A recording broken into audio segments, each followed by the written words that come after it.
How you guys doing? This is episode 137. And to be completely honest, I wish this was an episode that we didn't have to do. We have our good friend Peter Gutsche on the show today, otherwise known as the Gooch. We met Pete back at the very first sheep show that we attended in Reno. And I guess you could probably guess that this topic is about sheep. And it's not the best news, let's put it that way. But it's a reminder that conservation is extremely important, and it's why it has become a very focal point on this podcast, and it's why we always encourage you to become a member of groups in your area. So in our case, that's the Wild Sheep Society of BC, and on a global scale, that's the Wild Sheep Foundation. But do your research and find out what's going on in your area, what types of wildlife and habitat need your help, and do what you can. If it's putting in your time, if it's donating money, if it's becoming a member, whatever you can do to help wildlife and to keep them on the hillsides for future generations goes a long way. Big or small, it doesn't really matter. But anyways, let's get into this episode. Sit back, relax, crack an ice cold beer or two, and enjoy episode 137.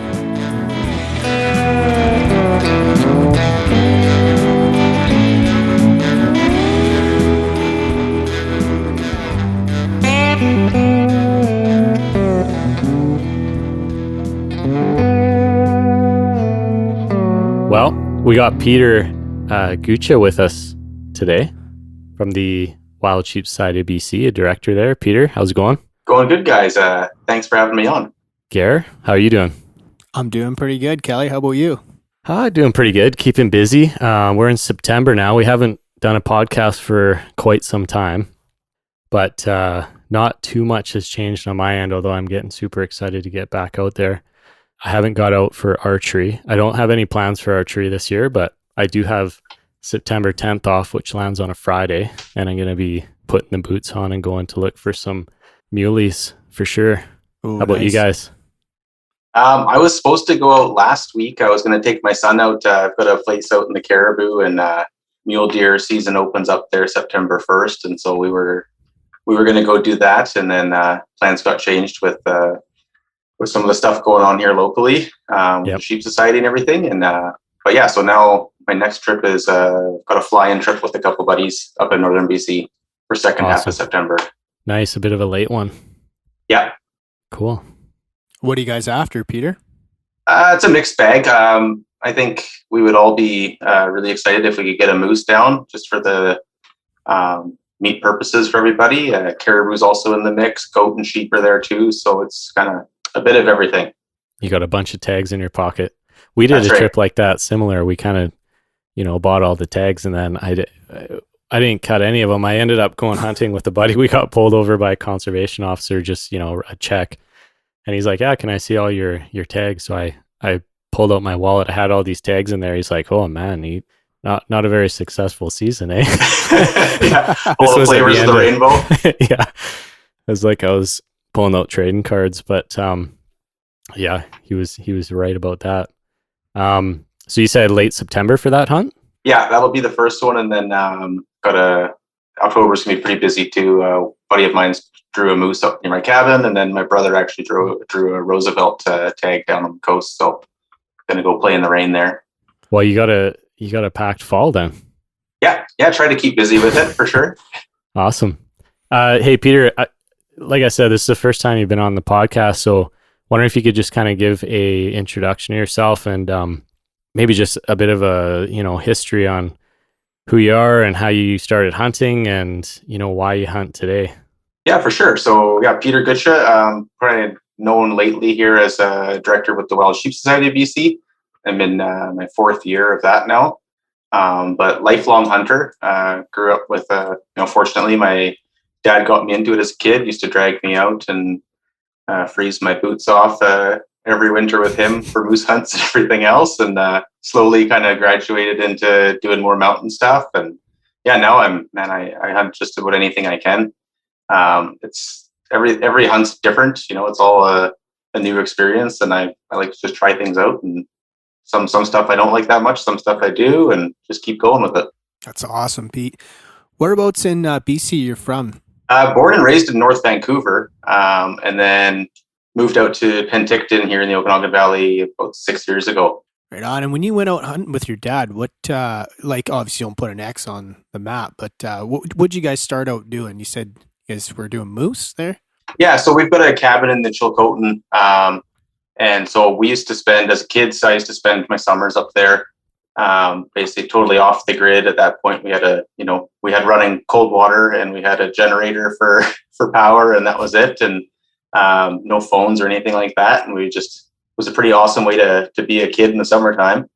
And then, my dad started us hunting with, just going out with him for moose. At the time, there was no LEH. And so it was October, that's what we were doing, or late September. And then mule deer as well was always something we did. A little bit of black bear, but not a lot at the time. But that was kind of what I grew up with as a kid up until probably, I would say, 17, 18 is when I went on my first goat hunt with him as well. Rifle, right? Shooting a rifle? Yeah, all rifle. Yeah. My grandpa had made us some bamboo bows as kids. We used to shoot those things around, but yeah, we certainly weren't killing anything with them. That's for sure. What was your first caliber rifle? I got my dad passed down his old 30-06, so that was my first gun. Right on. Kelly, aren't you shooting a 30-06 Yeah, it's my first gun too. Well, Mike, I know my first gun because I bought it just a while ago.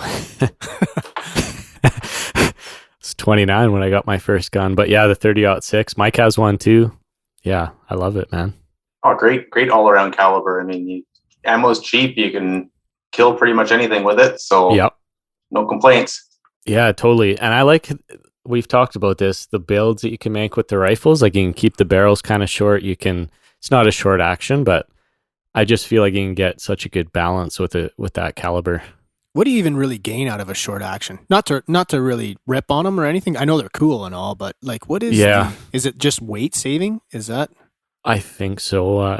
Length of the gun, weight savings. I don't know, Peter. Do you got any short actions? I don't know. Everything's larger for me. But yeah, you're gonna shave some weight there for sure, and some length. Yeah. But so I seen some pictures of you on horses too, Peter. What's the story behind that? Yeah, as a kid, not as a kid, as a teenager there, my dad eventually got into horses a little bit. So we had a string of 5 horses for 5 years or so.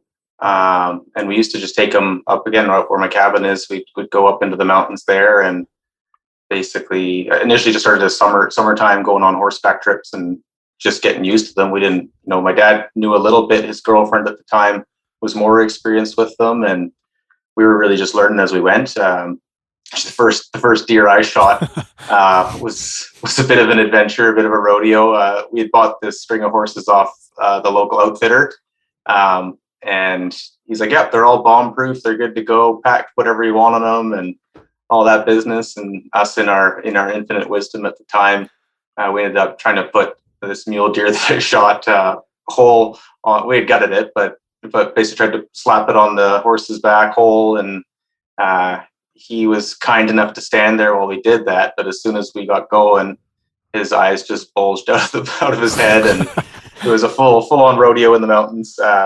He ended up hightailing it right back to the outfit where we bought him from, which was about 10 kilometers away. And we recovered him a couple weeks later. Basically, when we came back out, we found out where he was, and fortunately, no harm to him at the time.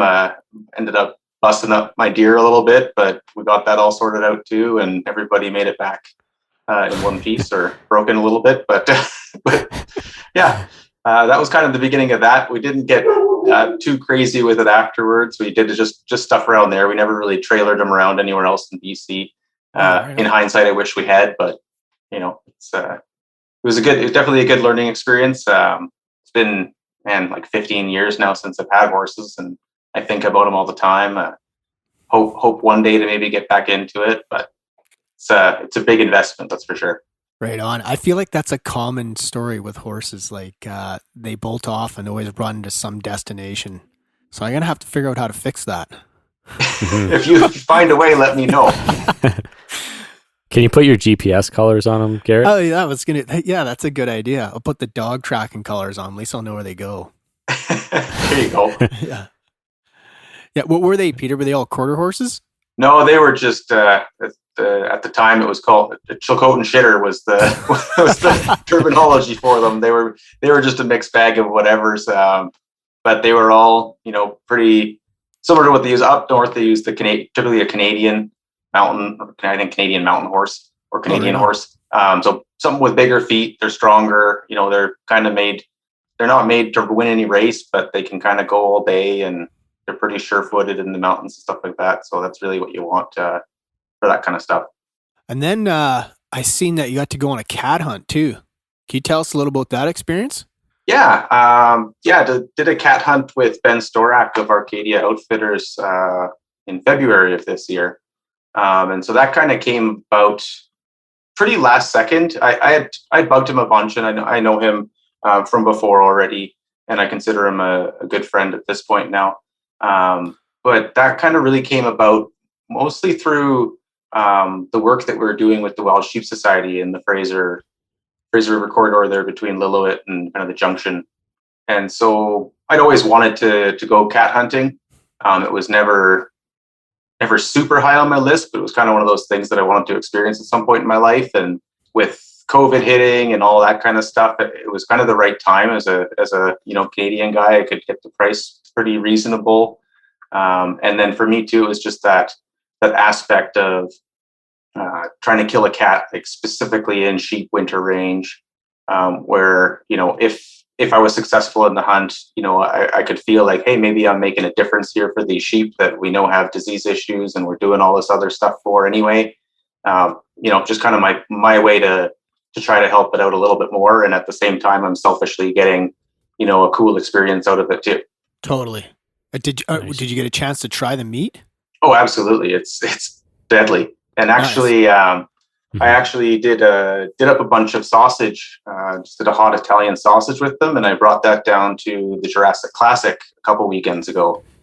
So that's, if you guys aren't familiar with that, that's a sturgeon fishing weekend tournament that is put on by, it was initially Wild Sheep Society BC, GOABC, and BC Wildlife Federation. Now it's just GOABC and the Sheep Society. And so every year they basically go on a sturgeon tournament for the weekend, and they raise money specific for sheep in BC. And so I thought it was kind of a cool way to kind of bring things full circle too, to bring some meat from this cat down there, feed everybody. That we had a picnic basically. They do a barbecue on the Saturday night. And so that was part of the meal this year. And yeah, everybody loved it. When you did up were you still mixing with pork, or you just go straight? I mixed a bit of bear into there, and a little bit of pork too, but not a lot. And it was, they're really good. I just had them done up actually by a local butcher here in town, who I have a lot of stuff made with anyway. And I really like their products, and just went that route. I'd like to do more things at home, but kind of one thing at a time. So. Oh, totally. Kelly, you guys partaked in the Jurassic Classic, didn't you? We did. I think it was 2018, I want to say. It would have been a few years ago now, but that's a good experience. If anyone's, interested, look them up. It's a good group of people, lots of fun. And if you can get into some of those boats, it's a blast too. Especially if you've never river fished before. It's just really cool, man. Like those guys know what they're doing, and you're kind of watching the depth finder, and you're like, oh, we're only in a foot of water here, and you're going pretty quick. So it's just a cool experience. And if you catch a sturgeon, that's awesome too. But that's actually one of the first places I had cougar as well, Peter, was I think it would have been the Saturday night barbecue there, and they had cougar on the menu with a bunch of other wild game, and it was really good. Yeah, that was Brad Siemens had killed a cougar out in his backyard, basically in Grand Forks, where he has his own sheep, and it was killing some of his sheep. He's got mouflons, and eventually he killed that one. I think he turned it into chorizo, if my memory serves me correctly. But it was delicious. And but aside from the sausage, I've done mostly just like a pulled pork kind of a dish with it, and it's so good. Oh yeah, that sounds good. I guess it's not season, Garrett, but when does that start up again? When can you get the dogs out? Well, it's September 10th, but I don't really know how to chase them without snow. Right. I think you have to have pretty good dogs, or you have to know where they're at. I don't know. You can correct me if I'm wrong here, Peter, but I use the snow to my advantage. Yeah, I'd say for most of the guys I know of, they're basically not really hunting cats until November at the earliest, late November Yeah. kind of thing. It's a good transition from everything else. Yep. Finish up with all the ungulates and then transition onto the cats and dogs too, if you're into that kind of thing. Yeah, totally. So, Peter, you've been into wild sheep conservation for a while now. That's actually where we met you, Mike and I, at the Reno Sheep Show there, Wild Sheep Foundation. You were at our table with Yonke and Nolan and all those folks from Journal of Mountain Hunting and so on. We always have a blast down there. We actually miss it. I love to take Garrett down there at some point, but maybe that will be in our future. But you're now director of the Wild Sheep Society of BC and frontline, with all of that, which unfortunately means you're kind of on the front line of this disease that happened in the Gilpin Grasslands there. The California bighorns there, which I believe were transplanted, seem to have been hit pretty hard with disease a couple weeks ago. Can you give us a bit of a summary of that? Yeah, for sure. So you're totally right. They were transplanted there in I think it was 1985, and they were from the Basso herd originally here in the Okanagan. Okay. And so they got hit by a virus called the Bluetongue virus, which I'm not going to get deep into the science with it because I don't know it that well myself.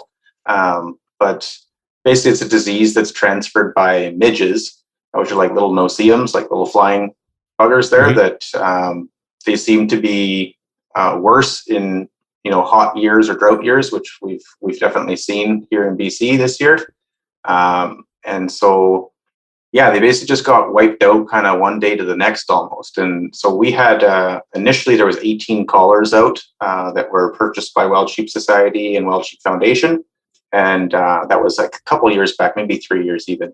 In between, 6 of those collars were killed or died, all by cougars in that area, which is something that you guys have had Jesse Zeman on in the past with the Southern Interior Mule Deer Project, and that area seems to get pounded by cats, and the sheep were in the same boat as the mule deer were there. So lost 6 tags over those couple of years, and then all of a sudden, a couple of weeks back, we lost like 5 collars in a single day, and so basically when the mortality happens on those GPS collars, like it sends a signal if once it doesn't move for 8 hours. In this case, they can change that, but that's what it is for that area.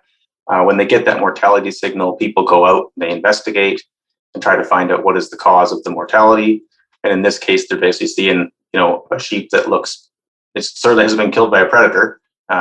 It's just laying there in the ground wherever it is. And in this case, they had a biologist or a couple of biologists even from Okanagan Nation Alliance. They were out there. They take a look at these sheep and they're kind of trying to determine things on the ground. They're talking with the provincial wildlife biologists here in Penticton, and they kind of knew off the bat or assumed, this is probably what this is. That's probably this Bluetongue thing. And then they take the sheep and bring them down to, there's a lab in Abbotsford that does testing for all kinds of different things. And so they did that testing. This was actually happening right before the Jurassic Classic. And so I was down there chatting with other biologists. We're all, people kind of internally, we knew what was going on already, but hadn't really been made public at that point. And then, I got back home after that weekend, and I think in the meantime we'd lost another couple collars, and at that point we were down. I think it was 7 or 8 at the time. Ended up being currently 9 out of 12 collars that went dead on us, and so they just know that there's something bad's going on here. They just need to get confirmation from the lab to say this is what it is. In this case, with this Bluetongue thing, there's nothing you can do about it. It's a natural thing that happens. It's not common here in BC, but seems to be more prevalent as the years go on here. And that was kind of it. So I rushed out there basically. Put all my hunting plans were kind of put on the side at that point, and had a bunch of stuff at home I was supposed to be doing that also went on the side, and just went out to really just be on the ground and try to have a presence for the Sheep Society and try to figure out how bad it actually was. Like we knew on the collar side of things, it's 75% loss, but that doesn't necessarily mean that's what it is, in the bigger picture. At this point, we kind of assume still that it's somewhere in that range. And commonly with Bluetongue, it's a 60 to 80% die-off. Wow. So yeah, this herd's like 250 animals approximately. So talking with the biologist, they're kind of expecting to lose 150 to 200 animals. Wow. But nobody's really going to know until they can do aerial surveys in the winter.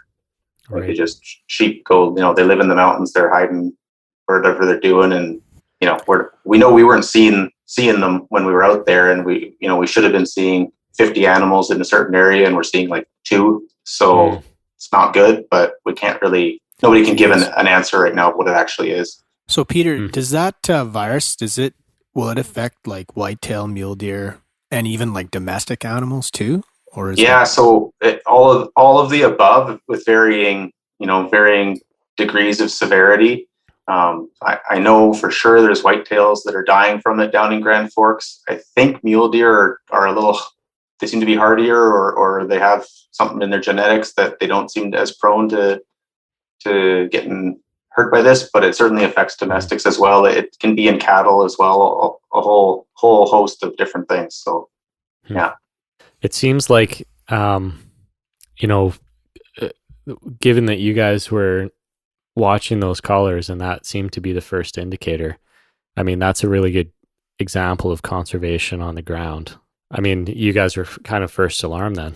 Yeah, for sure. And then, I mean, that's the whole point of those collars. Like they have multiple purposes, but disease assessment is one of them. So, when you have a collar go, have a mortality on a collar, it's like, yeah, rush out there and find out what it is. And unfortunately, with Bluetongue and there not being much we can do about it, we just kind of had to sit there and shake our heads that this is happening. But yeah, because it's still happening, right? It'll still happen until the frost.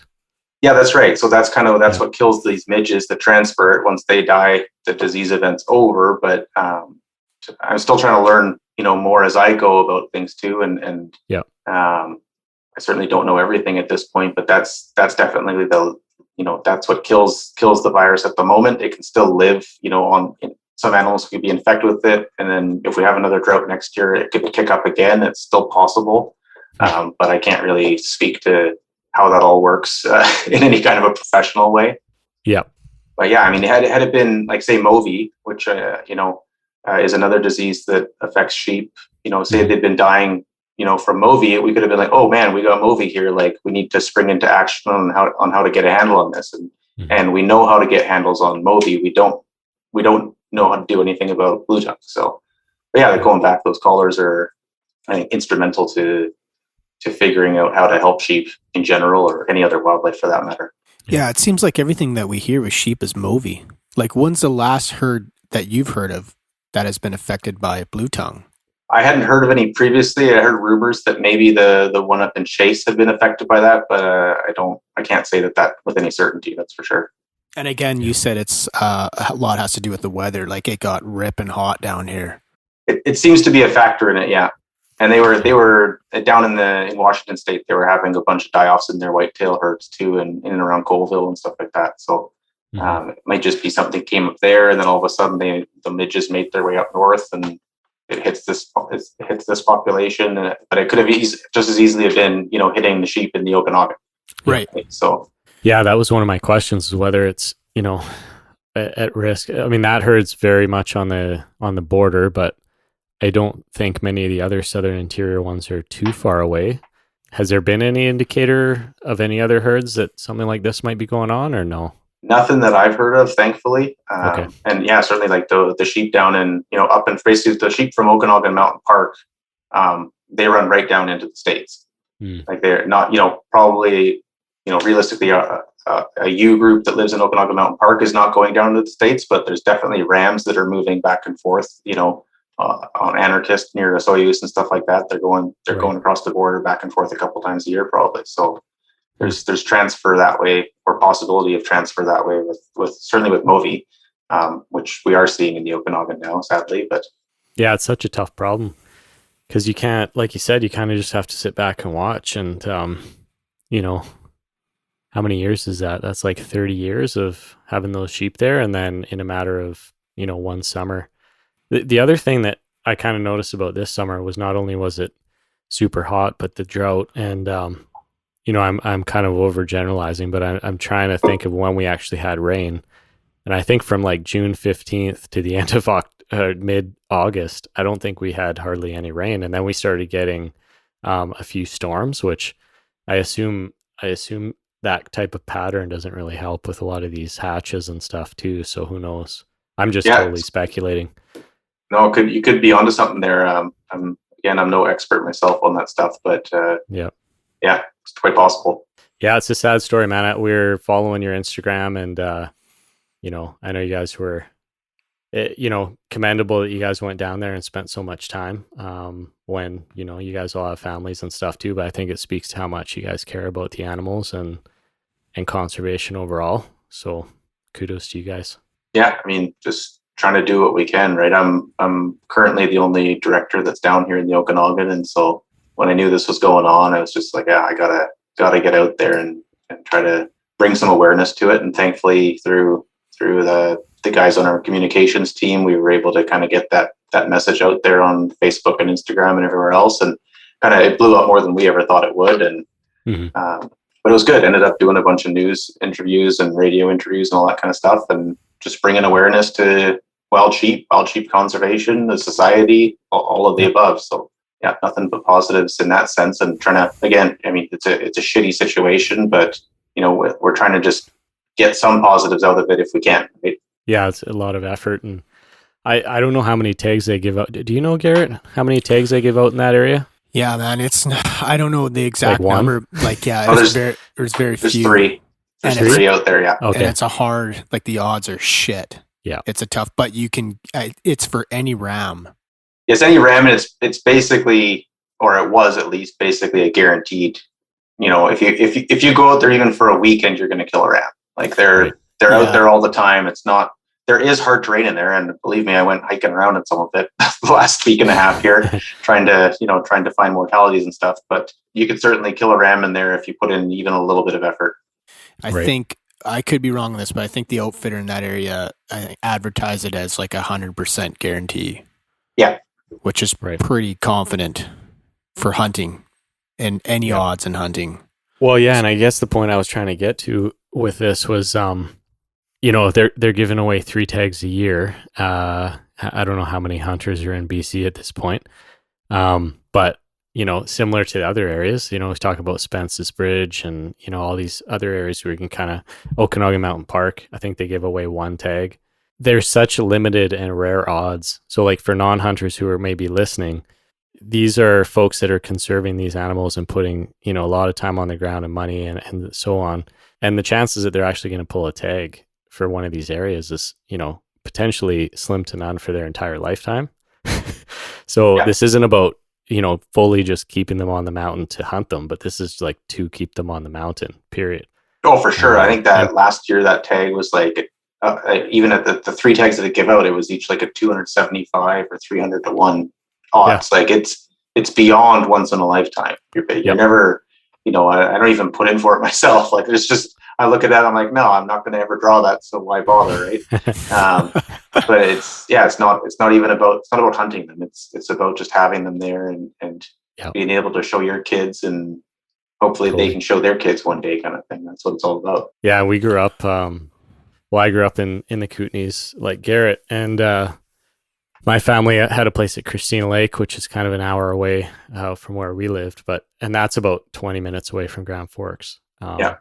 And I always remember growing up, kind of seeing those sheep, and even right through to this year, you know, just every time we drove by, I was always slowing down, trying to see the sheep and not cause an accident at a point in the highway where you're going 120. But you know, it's a really cool area, and the sheep are usually down close to the highway. So yeah, it's pretty sad, man. I mean, whether you're a hunter or not, I think a lot of people really enjoyed looking at those animals. So we're hoping that there's still a lot there and that they have a recovery here. If it is impacted severely, which, you know, could likely be the case, what's the plan moving forward? would you guys look into, reintegrating some more sheep, or how would that work? Yeah, I think the first thing is, find out what you have left, and then you can start to make some decisions there. I don't want to maybe speak too soon here, but if they have a certain number of animals, they'd probably that's above whatever number the biologists think is the right number. Then they would probably just leave them be. And at that point, from the society perspective, we would focus on the habitat side of things. We recently helped out with that, a couple of land purchases in the area in conjunction with the Southern Interior Land Trust. So we put over 100K on the ground for that, and Wild Sheep Alberta was also a part of that. A number of other partners were involved too, and so setting that land aside is a great step. Just be able to keep motorized vehicle off of there, and kind of keep that bunch grass in as good a shape as it can be. Moving forward, we'd probably look at what else can we do in the area to promote healthy habitat to help these sheep get back on their feet as quickly as possible. If the herd's too small, then looking at augmentation or transplants might be an option. That hasn't happened in the province in quite a while now. I think the sheep into Shorts Creek and Okanagan Mountain Park were some of the last transplants that happened within BC. So it's approaching 20 years, if not over that now at this point. So that would be awesome to do something like that. But there's a whole host of problems there as well too, with disease, potential for disease transfer, potential for just bringing sheep that are naive to an area to a new area. There's always a risk there that they just do something dumb and end up killing themselves, basically. So yeah, there's tons of factors there, but I think for us, we'd probably definitely be looking at habitat to start, and that's kind of a crucial step. This may seem like a ridiculous question, but I'm going to ask it anyhow. Do they ever mix Rocky Mountain with Cali's? Or is that, would you just keep, not on purpose, yeah. Is there anything behind that, or they like to just keep, we have California here, let's just keep it California Bighorn? Yeah, so the one spot that's kind of the unique spot in the province is Spence's Bridge. So there's a mix of Rocky Mountain Bighorns and Spence's, and I don't know my history super well, but to the best of my knowledge, that was kind of an accidental transfer from sheep that were from Jasper or Banff National Park at the time, and this is going back like 100 years, so, or close to it anyway. But so you have Rocky Mountain genetics in Spence's Bridge, which is traditionally California Bighorn sheep territory. And they seem to be jiving pretty good, or is there conflict, or is it everything's... I can't really speak too well to it. They've been there for a long time at this point, so I assume they mix, and as to the best of my knowledge, they can interbreed. Interesting. Yeah, they certainly wouldn't look at that these days. They wouldn't look at bringing sheep from the Kootenays over to Grand Forks to put them in the mix. I think they would strictly stick to their sheep from the Okanagan, ideally, or at farthest Kamloops or something like that. Gotcha. But yeah, just keep it to Cali's. Yeah, well, we're hoping for the best in that area for sure. We'll be following that story along with yourself, Peter. So how are things going across the rest of the province? We don't have to do a full-blown review by any means, but is there any major projects that a couple major projects you want to touch on? Yeah, I think I'll start with the ones that I know of the most. Like I focus more on the southern sheep just because that's where I live. It's where I can actually make a difference with things. We got a few guys up north that are doing a ton of work for stones, and ideally we'd like to get into some doll projects too. It's just such a small range that they're in that there's not a lot going on there currently. But for me, the big one that I'm a part of, aside from Okanagan stuff, this Granby thing, but the big one is the Fraser River project that we've had going on for in our third year now. So that's a MOVI project. Initially, it was a Fraser River herd health assessment, and so I was fortunate enough to be get to fly in the chopper for one day with Ben Barakoff, who's the owner of Canadian Wildlife Capture. He does all the basically almost all the wildlife capture here in BC for a whole host of animals. It's pretty incredible the stuff he does. But we went out with him and Chris Proctor, who's the head biologist in Kamloops for Region 3, and basically just collared animals that first year, did health samples, so blood and tissue and all these other things. And basically we're looking, we assumed that there was MOVI in these herds. They've been, historically they were 2,400 animals approximately, kind of between Lillooet and the Junction Range where the Chilcotin River runs into the Fraser. And that's now knocked down to like 650.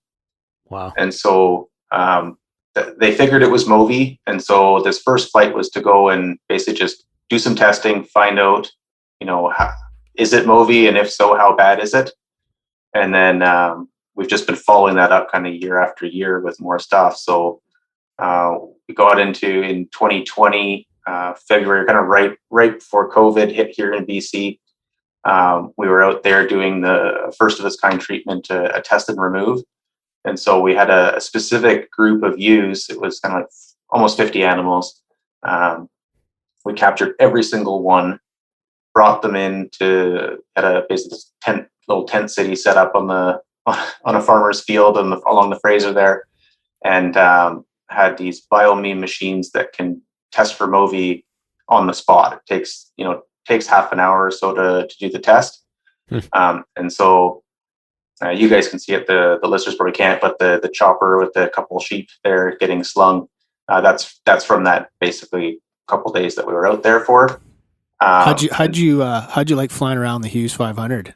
Oh, it's awesome, man. I did a bunch of chopper flying up in the Arctic when I was a younger fella, but that was mostly just Jet Rangers and A-Stars. And yeah, the Hughes is a different beast altogether. It's such a fun time. Yeah, that's a wild machine. I won't say who the outfit was, but my experience with him, you'd be cruising along and then all of a sudden just the door would fly open. Scare the shit out of you. We had the doors off the whole time, so you didn't have to worry about that. Yeah. Yeah. We should note Garrett's a helicopter mechanic. Oh, that's awesome. Yeah, they're a fun machine to rip around in. Yeah, absolutely. But yeah, so we captured all these animals and then did all this on-site testing on the spot. So again, it was like 45, 50 animals that we captured. Basically had to, because they were going to be on the ground so long, we had to put a bit of a sedation cocktail into them and get them you have them all kind of laying there, and they've got, blindfolds on and they're hobbled. And when at some points, I think we had like 6 or 7 animals down at once, went through it. It was a bit too much, to be quite honest. And it was the first year of doing it. They definitely, the scientists learned a lot probably from that process, and they toned it down the next year. But we ended up having to euthanize, I think 8 of the animals, or 11 perhaps even. And so that was kind of a really, really rough couple of days to have to do that. But we ended up seeing, immediate gains. So that was done in, again, February, March of last year. And then with the Sheep Society, myself and Greg Rensmag, he was a director at the time, now he's the secretary. We were doing just volunteer sheep counts out specifically in that spot to go and just assess the lamb recruitment or lamb survival that first year. And so traditionally the previous, 3 years, they had looked at that herd, there was 0 lamb survival beyond like 2 months. And once we did that project, removed these 11 ewes out of the mix, all of a sudden we were getting like almost 1-to-1 ratio, in the summer months. And by the time like winter hit, I think they were almost like 50% still, which is, that's a number that from the biologist standpoint, they're like, ooh, okay, this herd is now growing. It's not shrinking anymore. It's not ewes giving birth every year and the lambs dying, within 2 months. And then, year after year, you lose a couple of ewes as they age out. So massive success as far as I'm concerned. The biologists were all feeling the same way. They went back in earlier this year. I did another ewe group and a couple of ewe groups that were smaller, did the same thing, and we're hoping that we will see the same results. We haven't, with the forest fires that were happening all over the place this year, we weren't able to do any of our sheep counts that we wanted to do. But so the helicopter, would you say, is the most efficient way to carry out that study? Depends where you are. So out there, yeah, because there's next to no roads. It's just not really feasible to do ground traps and baiting and stuff like that. It's just the area is just too big, too wild. As I alluded to a little bit earlier, we're having some Movi issues here in the Okanagan again as well now. And it's super early days in that, but I know from chatting with the bios here that they would certainly try to avoid doing all chopper work here, just the cost of it and the stress that it can put on the animals and everything like that. Like as we do for transplants in the past, like you set up a bait station and you can get them, all accustomed to going in and feeding on alfalfa or whatever you're putting in there for them. And then you close the door and you capture 20 or 30 at once. And then you can, yeah, that's quite a bit. Yeah. I mean, it depends on where you are and all that stuff, but there's definitely better ways to do it than a chopper. Just kind of depends where you are and all that stuff. So awesome. Yeah, that's a good story. You mentioned Okanagan, so we've got some Movi problems coming back. Anything else in your area, neck of the woods? So Movi's on the east side of the valley here for the Okanagan herds, and then on the west side of the valley we have the Soroptes. It's another mite, kind of. It's not like Bluetongue, but it's this mite that lives in the ears of the sheep, and that's a really crappy one too. It's basically rampant throughout the herds from the Ashnola all the way up through the West Okanagan, at least to the herds in Penticton. I don't know that it's in the herds in West Kelowna, but there's certainly some worry that if those sheep move back and forth, which it's within the realm of possibility, that if a young ram goes on a walkabout, it could transfer that up to those herds on West Side Road as well, and could be pretty devastating too. So, yeah, disease issues in sheep seem to be a thing these days, unfortunately, and they seem more susceptible than other animals with some of this stuff for sure. Yeah, there's kind of, I mean, we don't joke about it, but there's definitely, the whispers of like these sheep that live on, they live in the mountains and live in some of the toughest places out there, and they're just one of the softest animals at the same time. Like they just get wrecked by everything, and we're just trying to do whatever we can. But it seems like I could be wrong, and the stone sheep just keep chugging along too. And with, like you said, the dolls. Or am I mistaken there? Do they have their battles too? So their advantage is that they live where they live. And so that's what there's a really big push here in BC, or through the society at the very least. Like we're not anti-domestic, but we want to raise as much awareness as possible about the disease transfer, because Movi comes from domestics. Like there's no, it's not something that's native to wild sheep. It's something that came from domestic sheep. And so we just need to keep working as hard as we can to prevent, a Movi from hitting stones. Because if it hits them, man, we're in a tough spot. Well, we appreciate everything you guys are doing there in the Wild Sheep Society, Peter. So it's great to touch base with you and get some insight on this. Yeah, absolutely. We were chatting, one of the first things we were chatting about on this podcast, just your summary of hunting. And when you said getting into hunting, there's things you liked and things you didn't like. I'm just curious if you have like a few things on each side of that spectrum that you could touch on, because it piqued my interest. What are like the top 3 things you like, and what are the top 3 things you don't like about hunting? About hunting in general, or like just specific? Just in general. I mean, I think my number one reason that I like to go hunting is it's an excuse to be outside and be in nature and just immerse yourself. And it's totally different than just going for a hike or just going for whatever. Like you're going out there with a purpose, and because you have that purpose, you're just tuned into everything more. Like when I'm out hunting, all my senses are on fire. Everything's just lit up, and you're like, okay, I'm just in this moment, and you're kind of in a Zen state, or however you want to describe it. So that's certainly one thing. For me, it's tradition to me. Like I grew up doing it as a kid with my dad, and he grew up doing it with his dad over in Germany. And, I'm raising my kids the same way.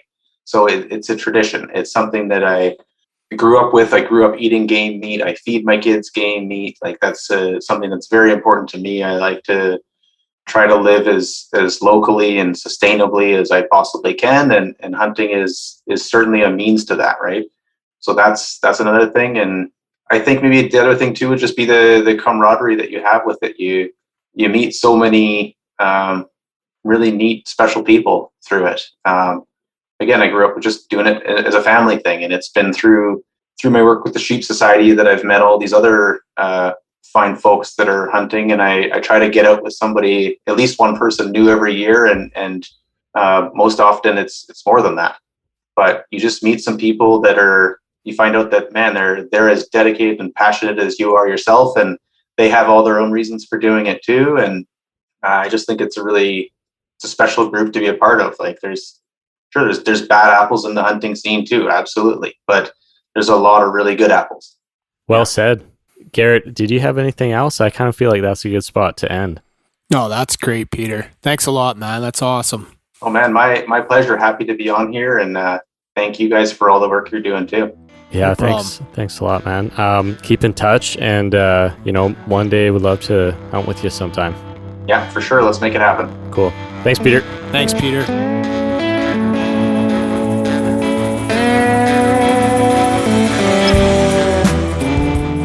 There you go. Episode 137. Big thanks to Pete for coming on the show and letting us know what's happening out there. The best thing you can do is become a member of any of your local groups. Depends where you guys are listening from, but obviously for us, as you heard, it's the Wild Sheep Society of BC. And on a global scale, that's the Wild Sheep Foundation. You can go to the wildsheepfoundation.org and sign up today. And like I said, just do your part. Get out there, volunteer, donate money if you can, and let's make sure we sustain these populations and make sure they're here for future generations to enjoy like we do today. Thanks, guys. Hopefully we'll talk to you soon. Cheers.